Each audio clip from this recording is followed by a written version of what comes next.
मिलहि नहीं संता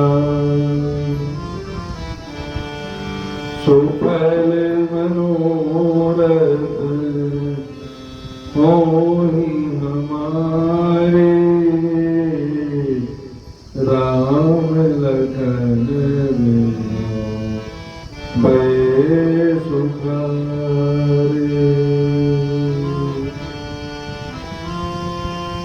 मोर मुकुट कर काय छली कर मुरली उरमा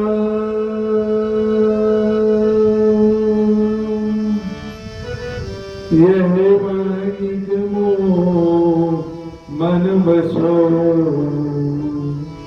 सदा बिहारी लाल। श्री सरस्वती नमः। श्री सरस्वती नमः। आज के कथा रस के प्रतिपाद्य देव भगवान श्री कृष्ण चंद्र जी का चरण वंदन करते हैं। उनके चरणों में अनुराग संरक्षक इस परिवार के, आश्रम परिवार के हनुमंत लाल जी सरकार, उनका भी चरण वंदन। परशुराम भगवान की कृपा हमारे परिवार पर, हमारे आश्रम पर बनी रही। भक्त मंडल के अंदर दिव्य जो परम शक्ति विराजमान है, उसको आत्मीय वंदन करते हुए इस आश्रम के पुजारी मिश्र जी, उनके प्रति भी भगवान से प्रार्थना। हमारे संरक्षक मंडल के प्रतिमूर्ति कथा मंडप में विराजमान है। अभी तिवारी जी भी इस आश्रम में पधारे। आश्रम परिवार की ओर से उनका बहुत बहुत स्वागत वंदन। जैसा कि इस कथा का क्रम प्रारंभ में हम शुरू में बताते हैं कि जो समय है, समय की गणना बहुत महत्वपूर्ण है। और ये पुरुषोत्तम मास चल रहा, इस मास पर किया हुआ कोई भी अनुष्ठान, कोई भी कार्य 10 गुना फलदायी होता है, ऐसा हमारे शास्त्रों में वर्णित है। कल की कथा में 9वें स्कंद में भगवान राम का प्रादुर्भाव हुआ। थोड़ा सा प्रादुर्भाव हुआ है और उन्होंने अपनी दिव्य शक्ति से हम सबके अंदर वह दिव्य अनुभूति पैदा की और मर्यादा के बंधन में हम लोग बंध गए, जो श्रोतागण थे। क्योंकि जब तक हमारे अंदर मर्यादा पुरुषोत्तम भगवान श्री राम की अहेतु की कृपा नहीं होती, हम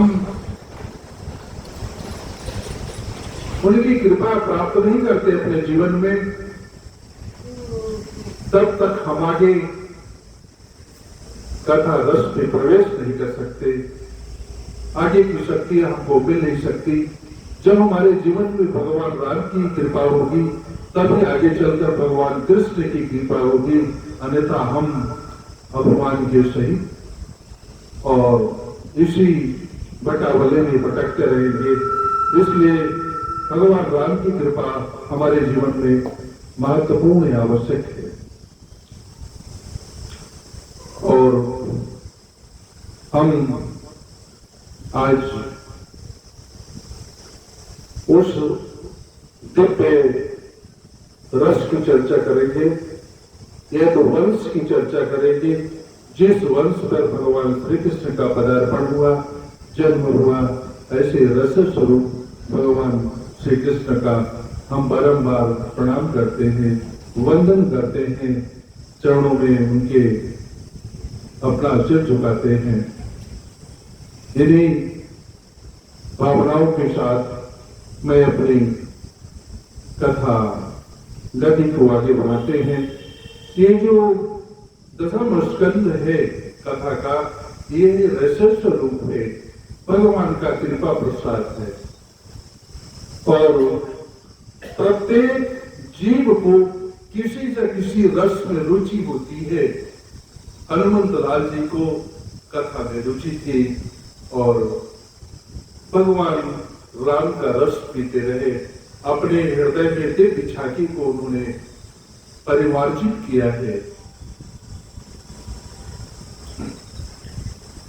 यह जो कृष्ण रस है, यह पीने योग्य है। पानी को यदि आप जान जाएंगे तो क्या आपकी प्यास बुझेगी? भोजन जान जाने के बाद क्या आपकी प्यास भूख मिटेगी? ऐसा नहीं है। उसको हमको प्राप्त करना होगा, ग्रहण करना होगा। इसलिए जब तक हम हमारे जय श्री राधे बहुत ही निकटतम पारिवारिक संबंधों के मूर्ति स्वरूप सम्मानीय ब्रह्मर जी पधारे हैं, उनका बहुत बहुत स्वागत वंदन। हरिओम, श्री राधे श्री राधे। ये रस है कथा रस, और जो श्री कृष्ण का रस है ये पीने योग्य है। जानने से कुछ नहीं होता जब तक हम इसको पिएंगे नहीं, अनुभव नहीं करेंगे, तब तक हमारे जीवन में ये कथा अवतरित नहीं होगी। ऐसा श्रीमद् भागवत का मत है। और लोग दुनिया की मस्ती में रहते, आसों में भटकते रहते हैं कि कोई आसो ले ले। अरे इससे बड़ा आसो क्या हो सकता है? जो हमारे अंदर जब प्रवेश करता है, हम उसकी अनुभूति करते हैं, तो हमारे अंदर वो है परमानेंट अस्थायी रूप से रस की धारा बहने लगती है, जो हनुमंत लाल जी ने अपने जीवन में प्रकट किया है। राम की कृपा को उन्होंने परिलक्षित किया, केंद्रित किया। ऐसा दिव्य स्वरूप भगवान श्री कृष्ण का है कि जाम पर जाम पीने से क्या फायदा, आज पी ली शाम को उतर जाएगी। अरे ऐसा आशो जीवन में पियो, ऐसा आशो अपने अंदर बैठाओ जो निरंतर चलता रहे, जिसकी कृपा प्रसाद से हम वंचित न रह पाए। उस भगवान की दिव्य पावन कथा पर हम आज प्रवेश लेंगे। और आइए हम मन स्थिति से, मना है स्थिति से गोकुल की यात्रा करते हैं, जहां पर भगवान को पहुंचना है। और उस यात्रा पर आप सभी से, आपके अंदर बैठे हुए उस परम साधक परमात्मा को, उस सत्ता को, ये अपना संदेश निवेदित करता हूं कि अपने मन को सुख जो शरीर के माध्यम से आप गोकुल हमारे साथ चलेंगे, टिकट लेकर चलेंगे, अंदर ही अंदर गायन के साथ, भजन के साथ, कीर्तन के साथ, उनकी भावना के साथ हमारे साथ यात्रा में रहेंगे, तब हम प्रवेश पाएंगे। हमारे अंदर वो ज्योति आज जलने वाली है, प्रादुर्भाव होने वाला है। आज गंगा दशहरे के इस पावन पर्व पर हम आप सबका कोटि कोटि वंदन करते हैं और भगवान से प्रार्थना करते हैं। तो प्रथा थोड़ा सा इधर आइए और प्रथा जी से चाहेंगे कि जो ये शीशी हमारी गंगा जल की है और उसी के माध्यम से गंगा जल से सभी श्रद्धावान जो हमारे भक्त हैं उनका सिंचन उस जो आज जिनका दिव्य दिवस है उस दिवस पर हम वंदन करते हैं, सबको प्रणाम करते हैं और इसी शुभकामना के साथ इस गंगा दशहरे पर हम उस यात्रा की ओर चलते हैं जहां पर हमको भगवान की कृपा प्राप्त होगी। मैंने कल शाम को ही जब हम राम का अवतरण जब हमारे अंदर हो रहा था, मर्यादा पुरुषोत्तम का हम मर्यादा से बढ़ते जा रहे थे, तभी हमने टिकट सबकी अपने लगभग शुभचिंतकों की टिकट करवा ली थी। तो अपने अभिमान को छोड़ करके अपने अंदर उस गंगा दशहरे पर गंगा जल से अभिसिंचन करते हुए हम सभी का वंदन करते हैं और सभी को फिर टीका लगा देगा बाद में चंदन से भगवान के साथ अपने अभिमान को छोड़ करके अपने मन को लेकर के हमारे साथ हमारी यात्रा में सम्मिलित होंगे। इसी प्रार्थना के साथ मैं अपनी यात्रा प्रारंभ करता हूँ। जय श्री राधे, जय श्री राधे, जय श्री राधे।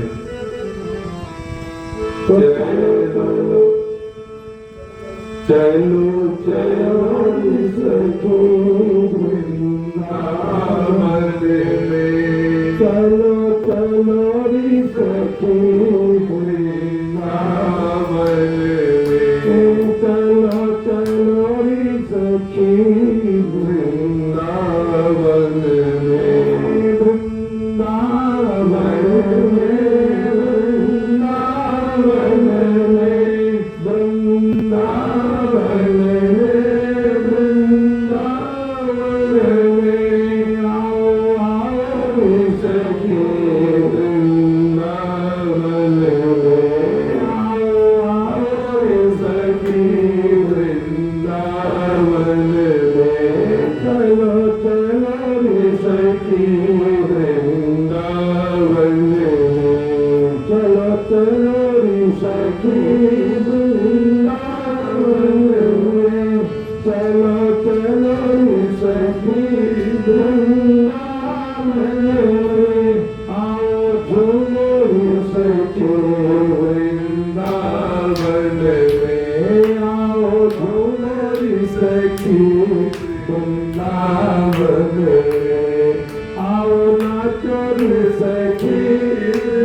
वृंदावन चलो चलो रे सखे वृंदावन चलो चलो रे सखे वृंदावन श्री राधे श्री राधे। संभल के चलेगा, भगवान का विश्वास लेकर चलेगा, अभिमान को छोड़ के चलेगा, श्रद्धा भाव से चलेगा, आपकी यात्रा ये जीवन की यात्रा सफल होगी। आपके अंदर वो दिव्य ज्योति अपनी प्रभावित होगी, प्रज्वलित होगी। आज आपकी दिशा तय होगी आपके जीवन की। श्री राधे प्रसन्नता है, भगवान का जन्मोत्सव है, पर वातावरण डर का है, इसलिए सचेत रहिएगा, डरिएगा नहीं। अपने अंतर्भाव को जागृत करके यात्रा में रहे। यात्रा में कठिनाइयां भी होगी, सुगमता भी होगी, और उस ज्योति को पकड़कर आगे की यात्रा प्रारंभ करेंगे। क्योंकि यह मथुरा जो राजधानी है, वहां पर दिखाई देता है कि भगवान का नित्य निवास है, पर हमारा जो परमात्मा है वो सोया हुआ है। भगवान के रहते हुए भी वो परमात्मा सो रहा है, और प्रतीकात्मक रूप से जब हमारे अंदर बैठा हुआ परमात्मा जग नहीं जाता, तब तक हमारे जीवन की बुराइयों का अंत नहीं होता। हम उसी में घिसते रहते हैं। इसलिए उस दिव्य सत्ता को, उस परमात्मा को जागृत करने के लिए आप सब हम मिल करके प्रयत्नशील रहें कि हमारा परमात्मा, आत्मा और परमात्मा पूर्व की कथाओं में मैंने इस बात को रखा गहराई से कि दोनों का निवास स्थान एक ही जगह है, और उसको जागृत करने का प्रयास करें तो आपका जीवन धन्य होगा और आगे आपके अंदर दिव्य दर्शन होगा। इन्हीं भावनाओं के साथ अपन रास्ते में आगे बढ़ते हैं।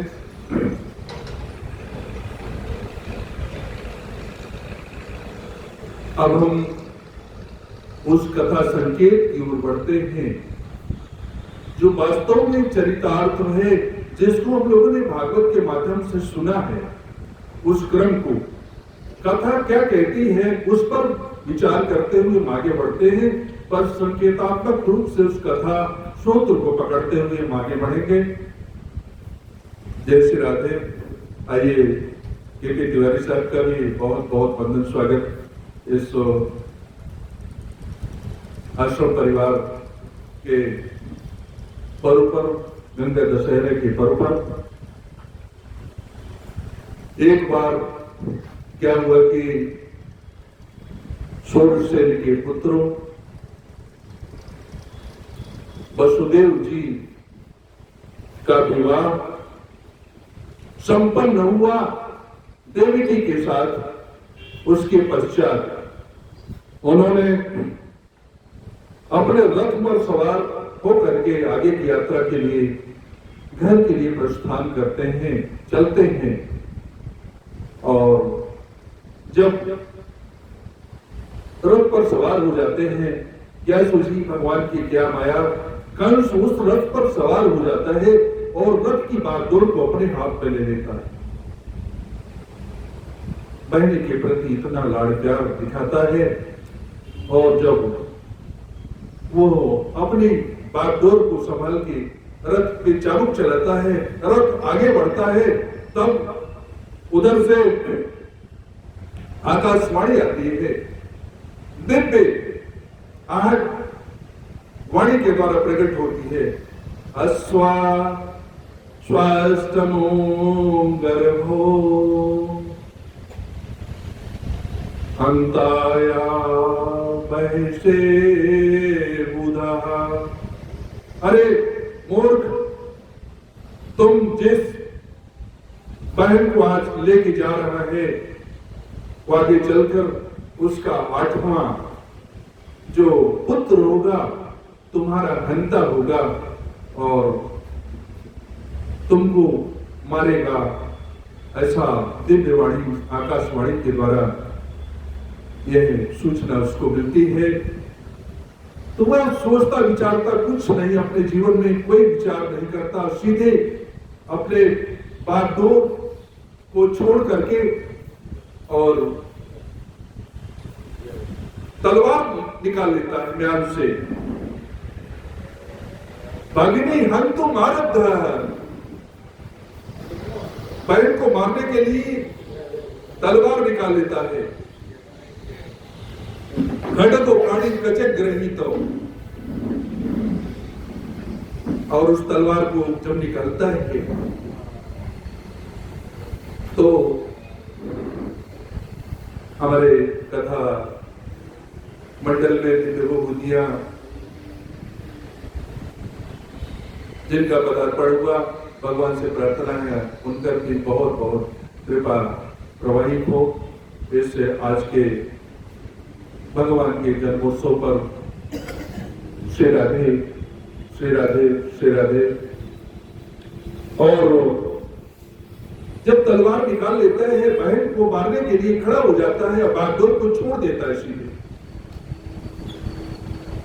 सुखदेव ने, वसुदेव ने एक सुलहनामा पेश किया है, प्रस्तुत किया है और कहा है कि आपको तो आपकी बहन से कोई खतरा नहीं है,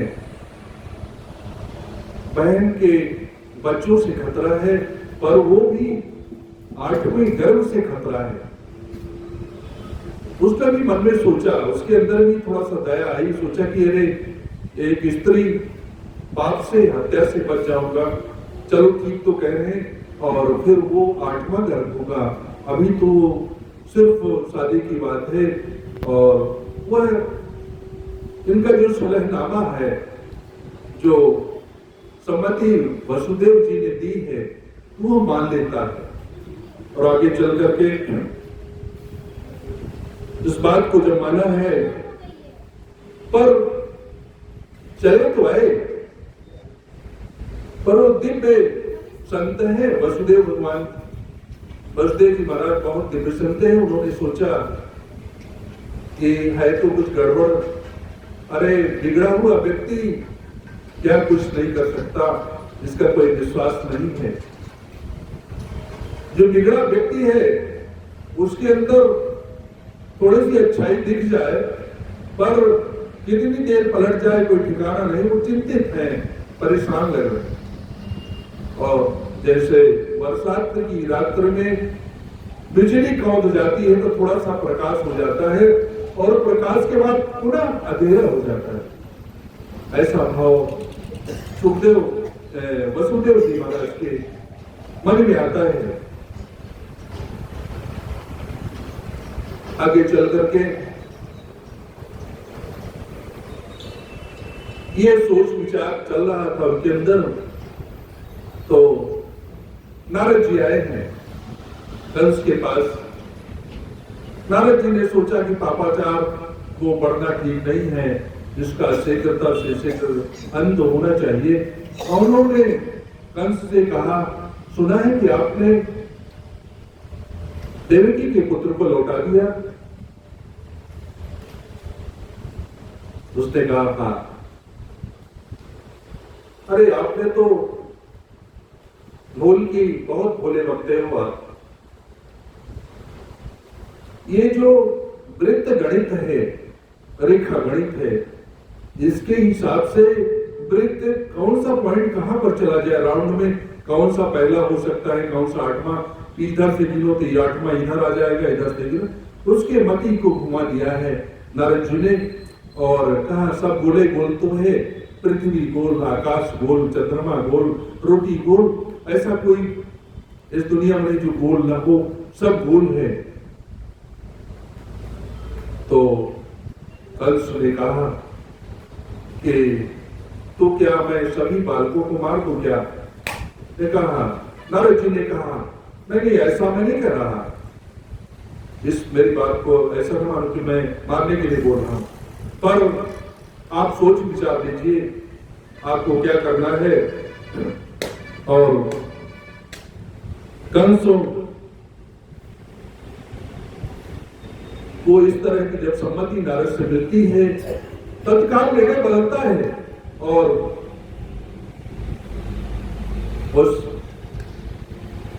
बहन को, देवकी को और वसुदेव को कारागार में डाल देता है, अपने पिता को भी बंदी बना लेता है और स्वयं राजा बन जाता है। राजा बनकर के बैठता है गद्दी में, तो पहला निर्णय उसका है, सभी बालकों को मंगवाता है। देवकी के 6 पुत्रों की हत्या कर देता है और बड़ा मार्मिक प्रसंग है। एक मां के ऊपर क्या बीतती है, वात्सल्य बड़ा है, बहुत भावुक क्षण है। देवकी के अंदर 6 पुत्रों, जिस मां का वात्सल्य एक साथ समाप्त हो गया, वो उस मां पर क्या बीतती हो, ऐसा बहुत कारुणिक प्रसंग है। कहने में भी आत्मा के अंदर वह कचोट आ जाती है उस दृश्य को देख करके। और जिस वात्सल्य में, जिसके अंदर दूध की धारा बहनी चाहिए, वो धारा छाती में सूख गई, दूध की धारा रुक गई, नदी अवरुद्ध हो गई। क्षीर सागर के उदाहरण और कहीं नहीं है। शास्त्रों में लिखा है क्षीर सागर, पर क्षीर सागर वो मां का हृदय स्थल है, जहां पर दूध की धारा बहती है और वो धारा हृदय से निकल करके मां की करुणा के रूप में वह बच्चे के अंदर आती है। वह कारुणिक दृश्य निश्चित हुआ है और वो धारा अवरुद्ध हो जाती है। भगवान को भी उनके लोक में कष्ट हुआ, 6 पुत्रों को मारे जाना, और देव की विलाप करने लगती है, रोने लगती है। वसुदेव से कहती है, आज ये मुझको दिन न देखने पड़ते, आपने ही तो यह सुलहनामा प्रस्तुत किया, पेश किया, नहीं तो मेरी तो हत्या पहले ही हो जाती। जो आज मैं कारुणिक दृश्य देख रहा हूं, हमारे अंदर जो करुणा उमड़ रही, वात्सल्य उमड़ रहा, उस वात्सल्य को मैं न देख पाती। आज हमारे सामने वो स्थिति न होती और आपने मेरे को बचा लिया। ऐसा बड़ा अद्भुत दृश्य है, बड़ा कारुणिक दृश्य है उनके अंदर। और देवकी विलाप करती है। आचार्य जी अपने स्थान पर बैठने का कष्ट करें और कथा क्रम में आगे का सहयोग करेंगे। वसुदेव जी देवकी को समझाते हैं, कहते हैं कि देखो उसका न्याय बहुत ऊपर है और उस न्याय में विलंब हो सकता है, देर हो सकती है, पर उनकी जो करुणा है वो दिव्य है, अटल है, उनकी करुणा में कोई कमी नहीं है। हम उस पात्रता की ओर बढ़ें, अपनी पात्रता बढ़ें, अपने अंदर वो अर्जित करें। आगे क्या होगा उस पर विचार न करें और उस विचार के साथ हम अपनी आगे की यात्रा को प्रारंभ करते हैं। उसकी करुणा नहीं, उसकी करुणा कोई कमी है नहीं, योग्यता में हमारे कमी रह गई, योग्यता में हमारे कमी रह गई। उसकी करुणा में कोई कमी है नहीं, उसकी करुणा में कोई कमी पात्रता में हमारे कमी रह गई, योग्यता में हमारे कमी रह गई। उसकी करुणा में कोई कमी है नहीं, उसकी करुणा में कोई कमी है नहीं, उसकी करुणा में कोई कमी है नहीं। पात्रता में हमारे कमी रह गई, पात्रता में हमारे कमी रह गई। उसकी करुणा में कोई कमी है नहीं, योग्यता में हमारे कमी रह गई, योग्यता में हमारे कमी रह गई, योग्यता में हमारे कमी रह गई। उसकी करुणा में कोई कमी है नहीं, उसकी करुणा में कोई कमी है नहीं। पात्रता में हमारे कमी रह गई, पात्रता में हमारे कमी रह गई, योग्यता में हमारे कमी रह गई। पुकारा है देवकी और वसुदेव ने भगवान को पुकारा है, पुकार तेज की है अपनी, दोनों ने मिलकर पुकारा है, हरि आ जाओ, हरि आ जाओ। इस तरह से पुकार उनकी चलती है। भगवान को दिव्यता के साथ पुकारा है, हरि आ जाओ, हरि आ जाओ, हरि आ जाओ, हरि आ जाओ, हरि आ जाओ, हरि आ जाओ, हरि आ जाओ, मेरे सामने सवरिया आ जाओ, हरि आ जाओ, हरि आ जाओ, मेरे सामने सवरिया आ जाओ, मेरे सामने सवरिया आ जाओ, हरि आ जाओ, हरि आ जाओ, हरि आ जाओ, हरि आ जाओ, मेरे बंसी बजैया आ जाओ, सवरिया आ जाओ, मेरे श्याम सवरिया आ जाओ, हरि आ जाओ, हरि आ जाओ, मेरे श्याम सवरिया आ जाओ, हरि आकर दरस दिखा जाओ, हरि आकर दरस दिखा जाओ, हरि आ जाओ, हरि आ जाओ, हरि आ जाओ, हरि आ जाओ, बंसी बजैया आ जाओ, मेरे बंसी बजैया आ जाओ, हरि आ जाओ, हरि आ जाओ, हरि आ जाओ, हरि आ जाओ। श्री राधे, श्री राधे। कारुणिक पुकार उठी है, भगवान के लोक में आवाज पहुंची है। ऐसे दिव्य पुकार, अंतर्मन की पुकार, कारुणिक पुकार गजराज गजेंद्र ने भी भगवान को पुकारा, सीधे पुकारा, और उनकी पुकार को सुनकर भगवान दौड़ते हुए आए। आप भी इसी करुणा के साथ में संकट के क्षण में भगवान को, सारी स्मृतियों को, सारे संसार के माया को छोड़ते हुए सिर्फ उस दिव्य सत्ता को पुकारो। फिर देखो आपके अंदर क्या भगवान की कृपा होती है, भगवान कैसे आते हैं।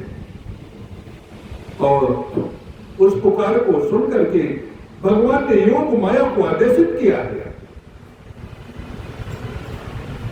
भगवानापि विश्वात्मां विदित्वां कंसजं वयम् यदूनां निजनाथायां योगमाया समाधिशम्। भद्रे कल्याणी, तुम देखो आकर के मेरे भक्त कंस के द्वारा बहुत सताए जा रहे हैं, बहुत परेशान किए जा रहे हैं। योग माया को भगवान ने आदेश दिया है, गच्छ देवी ब्रजम भद्रे गोप गोपीतलंकृतम रोहिणी वासुदेवस्य भार्यास्ते नंद गोकुले। देवी कल्याणी, तुम ब्रज में जाओ, वहां नंद बाबा के गोकुल में वसुदेव की जो पत्नियां निवास कर रही हैं, उनकी पत्नियां कंस के डर से निवास कर रही हैं। देवक्यां जठरे गर्भा से सख्यां धामामकम् ततसेन कृष्ण रोहिण्याम् उदरे सन्निवेश। इस समय मेरा अंश शेष रोहिणी के गर्भ में, पेट में स्थित है, उसे वहां से निकाल करके तुम रोहिणी के घर में, रोहिणी के देवकी के गर्भ में पल रहा है, उसको निकाल करके रोहिणी के गर्भ में स्थापित कर दो शेष को, और मेरे लिए जगह खाली कर दो। भागेन देवक्या पुत्र वासुभे प्रास्यामि तं यशोदायां नंद पत्न्या भविष्यन्ति। कल्याणी, मैं समस्त योग मायाओं के सहित ज्ञान बल अंशों के साथ देवकी के पुत्र के रूप में आऊंगा, और तुम योग माया के बल पर के साथ नंद बाबा के यहाँ पुत्र के रूप में जन्म लेना है तुमको, यशोदा के यहाँ। ऐसा भगवान उस योग माया देवी को आदेशित करते हैं। जय श्री राधे।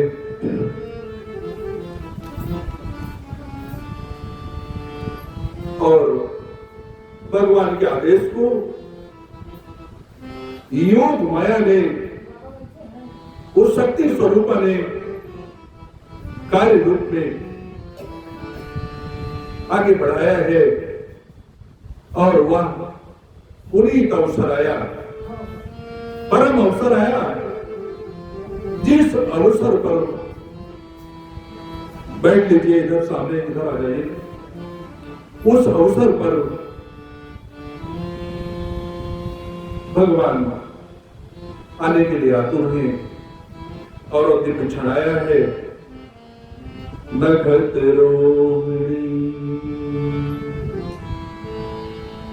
अरु दिन बुधवारा तिथि अष्टमी अयन दियारा। एक दिन गयो बहुत दिन बीते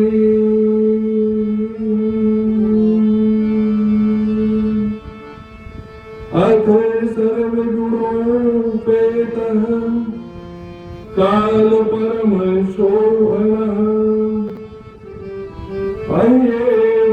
जन जन्मक्षम शांतक्ष ग्रहतारकम्।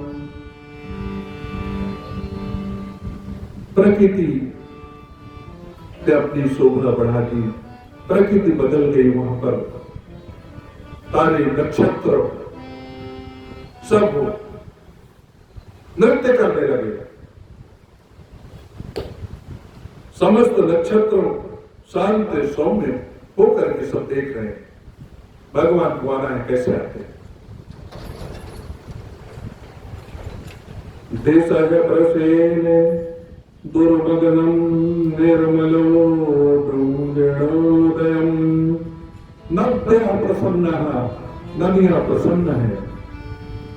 सलिलायता जलोस्त्रयम, दिशाएं प्रसन्न है, निर्मल आकाश है, नदियां प्रसन्न है। जल हिलोर करने लगा यमुना का तट भगवान की आभा की आहट पा करके कि भगवान को आना है, और नदियों का जल निर्मल हो गया। ऐसा प्रकृति का वर्णन श्रीमद् भागवत में है। और पक्षी रात्रि के 12 बजे पक्षी चहचहाने लगे, चहचहाहट की आवाज आने लगी, और पुष्प गुच्छ प्रातः काल खुलने का समय था। रात्रि को 12 बजे पुष्प की कलियां खिल जाती। ऐसा दिव्य अवसर जिस भगवान को रात्रि को 12 बजे आता, और इधर पूर्व दिशा में चंद्रोदय हुआ, और इधर देवकी के गर्भ के अंदर 11वीं के गर्भ में उस चंद्रोदय का प्रकट हुआ। ऐसा भगवान के अवतरण का दिव्य चर्चा, दिव्य आहट को हमारे वेदों में गाया है। और भगवान के आने की आहट, भगवान के प्रकट होने की उस छवि को हम मन ही मन स्मरण करते हैं। भगवान का हम 2 मिनट स्वागत कर लेते हैं कि भगवान आइए, और प्रसन्नता के साथ में आइए, हम आपका वंदन करते हैं। सितारों रोशनी लाओ, सितारों रोशनी लाओ, सितारों रोशनी लाओ,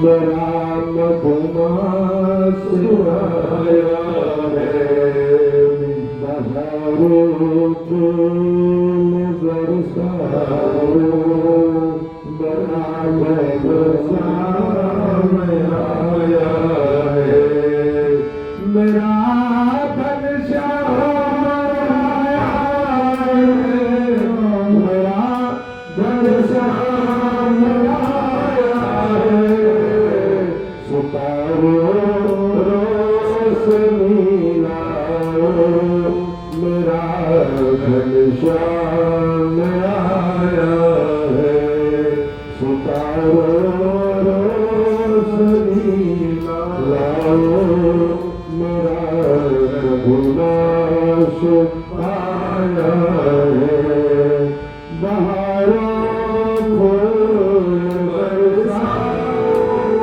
मेरा घनश्याम आया है, बहारों फूल बरसाओ, मेरा घनश्याम आया है, मेरा मधुमास आया है, सितारों रोशनी लाओ, मेरा मधुमास आया है, सितारों रोशनी लाओ, मेरा मधुमास आया है। एक बार सब लोग प्रेम से बोलेंगे, स्वागतम कृष्णा, स्वागतम कृष्णा, स्वागतम कृष्णा, स्वागतम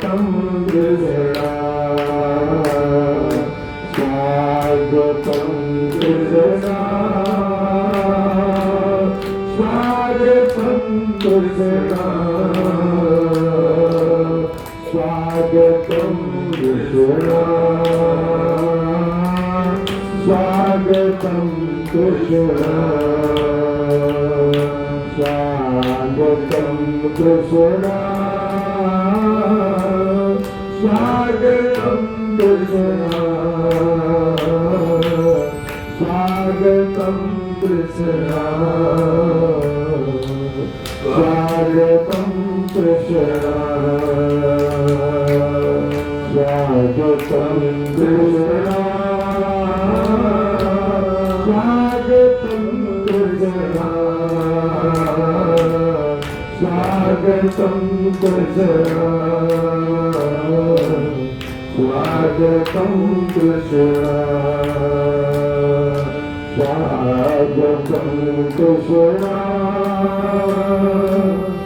स्वागतम कृष्ण स्वागतम कृष्ण स्वागतम स्वागतम कृष्ण। जय श्री राधे। हम सब ने अभी भगवान श्री कृष्ण का मन ही मन स्वागत किए हैं।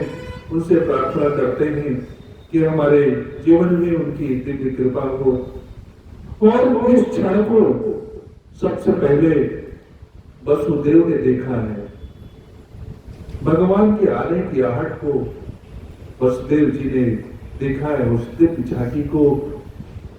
तमद्भुतं बालकं मुचेक्षणं चतुर्भुजं संख्ययदायुधायुधं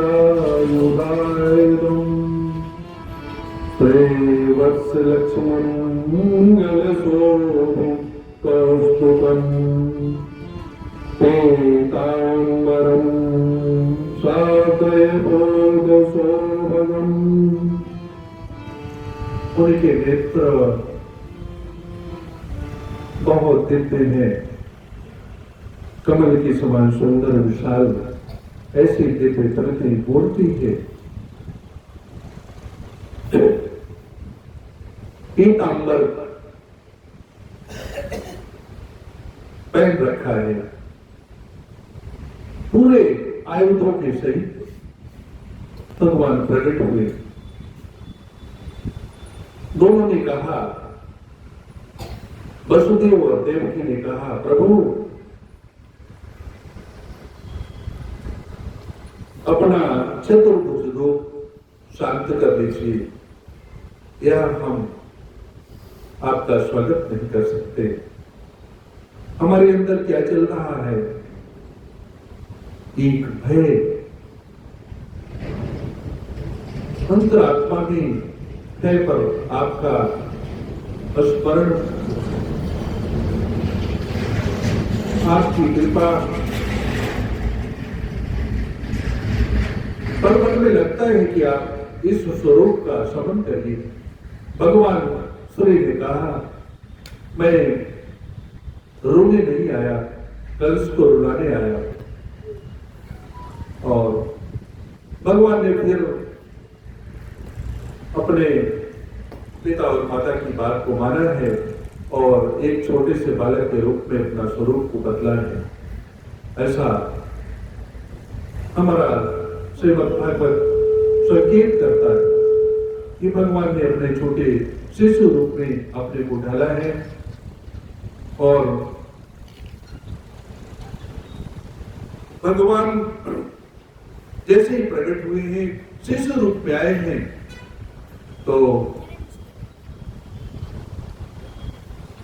वसुदेव ने भगवान को अपने गर्भ से उठाया, हाथों से उठाया है और एक टोकरी में रख करके यमुना के रास्ते दरवाजे सब अपने आप खुलते। भगवान जब हमारे हाथ में आते हैं तो हमारे सारे बंधन खुल जाते हैं। उनकी दिव्य कृपा हमारे साथ होती है और सारी बाधाएं दूर हुई है। भगवान ने टोकरी में रखा है, यमुना में प्रवेश किया है। यमुना मां बादल, मेघ, गरजने लगी है। बड़ा दिव्य वर्णन है, कई श्लोकों में उस दृश्य का वर्णन है और जोर से वर्षा होने लगती है और यमुना में हलचल है।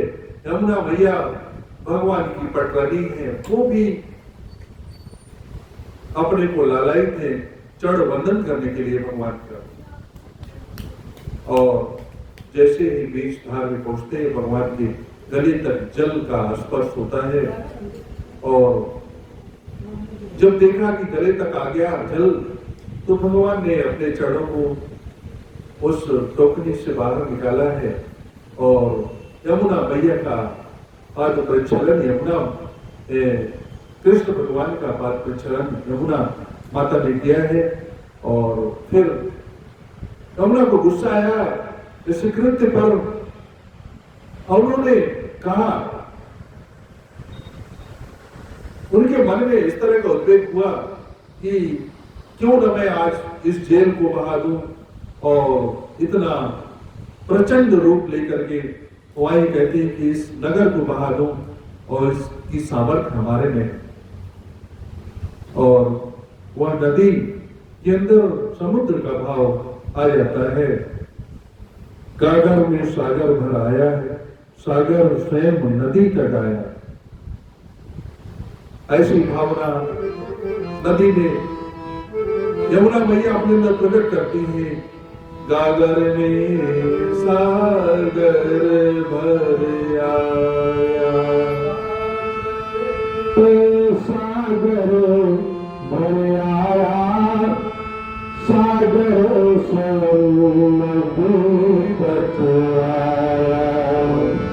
गागर में सागर भर आया, सागर स्वयं नदी तक आया।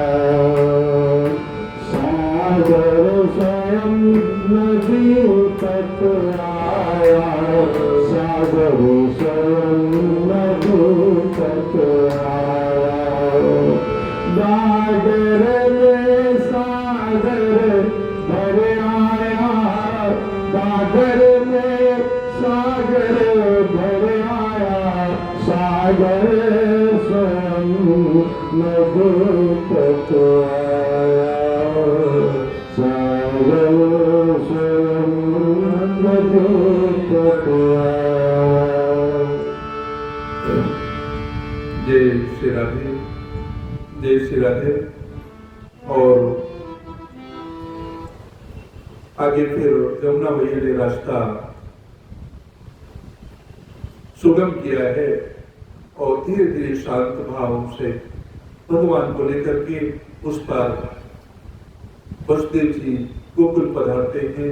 वहां का दृश्य है कि भगवान को आते हुए दरवाजे खुले हैं। यशोदा मैया सो रही है और भगवान यशोदा के बगल में उस योग माया को अपने टोकरी भगवान को उठा करके बगल में रखा है और दूसरे योग माया को उठा करके भगवान उस टोकरी साथ में लेकर के पुनः वापस चले आते हैं। और यह है 2-2:30 बजे का लगभग समय रहा होगा और 4 बजे तक भगवान ऐसा श्रीमद् भागवत में वर्णन है कि जब कोई नई जगह नंद बाबा ही गो सेवा में निकले हैं, वो गो की सेवा में लगे हैं और इधर भगवान ने जब जाना कि मेरी आहट कोई नहीं ले रहा था, भगवान जोर जोर से रोने लगे और उस रोने की आवाज को सबसे पहले नंद बाबा की बहन सुनंदा, बहन भाई का बड़ा अटूट प्रेम होता है और जो कान्हा है सुनंदा का भतीजा रिश्ते में हुआ और काफी दिनों बाद भगवान को देखती हैं तो लल्ला पड़ो है उनके बगल में और बड़े खुशी के मारे वो दौड़ती हुई कहती भैया वो भैया आपके लल्ला हुआ और ऐसा कहते हुए बड़े उत्सव के साथ उत्साह के साथ सबको जगाती है। यशोदा भैया भी उस झांकी को देख करके अपने को गर्वान्वित महसूस करती हैं और वात्सल्य उस वृद्धावस्था में भी उनके अंदर वात्सल्य उमड़ पड़ता है और स्तनों में दूध की धारा बहने लगती है। भगवान का दिव्य कृपा प्रसाद भावना से भगवान अवतरित होते हैं, प्रकट होते हैं और फिर जब भगवान का उत्सव महीनों चला है, बड़े बड़े संत बड़े बड़े ऋषि आए, ये सब महीनों चलता रहा, पर आज हम सूक्ष्म रूप से भगवान का एक छोटा सा उत्सव नंद के आनंद भयो जय कन्हैया लाल की करते हुए अगले क्रम में हम कथा को विस्तार आगे के चरित्रों पर देंगे। और भगवान के उत्सव से अपना उत्सव भी, अपने घर का उत्सव भी सम्मिलित करते हुए भगवान की कृपा प्रसाद अपने अंदर महसूस करें। जय श्री राधे, जय श्री राधे। बोलो श्री राधे बिहारी लाल की, बोलो मुरलीधर घनश्याम की, बोलो नंद के लाल की। प्रथम नंद के आनंद भयो जय कन्हैया लाल की, नंद के आनंद भयो जय कन्हैया लाल की, नंद के आनंद भयो जय कन्हैया लाल की, जय कन्हैया लाल की, बोलो जय कन्हैया लाल की, जय कन्हैया लाल की, बोलो जय कन्हैया लाल की, नंद के आनंद भयो जय कन्हैया लाल की, नंद के आनंद भयो जय कन्हैया लाल की, प्रभु में आनंद भयो जय कन्हैया लाल की, ब्रज में आनंद भयो जय कन्हैया लाल की, हाथी घोड़ा पालकी जय कन्हैया लाल की, हाथी घोड़ा पालकी जय कन्हैया लाल की, नंद के आनंद भयो जय कन्हैया लाल की, नंद के आनंद भयो जय कन्हैया लाल की, यशोदा के लाल भयो जय कन्हैया लाल की, यशोदा के लाल भयो जय कन्हैया लाल की, हाथी घोड़ा पालकी जय कन्हैया लाल की, हाथी घोड़ा पालकी जय कन्हैया लाल की, नंद के आनंद भयो जय कन्हैया लाल की, नंद के आनंद भयो जय कन्हैया लाल की, ब्रज में आनंद भयो जय कन्हैया लाल की, ब्रज में आनंद भयो जय कन्हैया लाल की, ब्रज में आनंद भयो जय कन्हैया लाल की, जय कन्हैया लाल की, जय कन्हैया लाल की, जय कन्हैया लाल की, जय कन्हैया लाल की, ब्रज में आनंद भयो जय कन्हैया लाल की, ब्रज में आनंद भयो जय कन्हैया लाल की, यशोदा के लाल भयो जय कन्हैया लाल की, यशोदा के लाल भयो जय कन्हैया लाल की, हाथी घोड़ा पालकी नंद के आनंद भयो जय कन्हैया लाल की, नंद के आनंद भयो जय कन्हैया लाल की, ब्रज में आनंद भयो जय कन्हैया लाल की, ब्रज में आनंद भयो जय कन्हैया लाल की, यशोदा के लाल भयो जय कन्हैया लाल की,